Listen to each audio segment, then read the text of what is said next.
भर में मुसलसल तीसरे रोज सोने की कीमतें कम हो गई। सरकारी खबर रिसा इदारे APP के मुताबिक ऑल पाकिस्तान सराफा ज्वेलर एसोसिएशन ने रिपोर्ट किया है कि 24 कैरेट खालिस सोने की फी तोला कीमत 900 रुपए तंजीली से 3,55,100 रुपए हो गई। इस तरह 24 कैरेट 10 ग्राम सोने की कीमत भी 771 रुपए गिर कर 3,04,441 रुपए रिकॉर्ड की गई, जबकि 22 कैरेट 10 ग्राम सोना 706 रुपए तंजीली से 2,69,081 रुपए हो गया।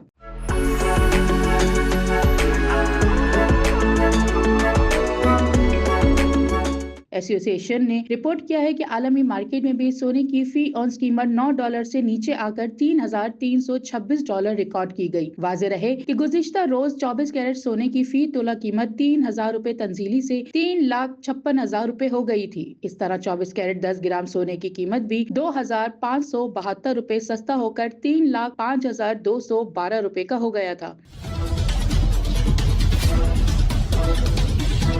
15 जुलाई को सोने की फी तोला कीमत 700 रुपए कमी के बाद 3,49,000 रुपए रिकॉर्ड की गई थी।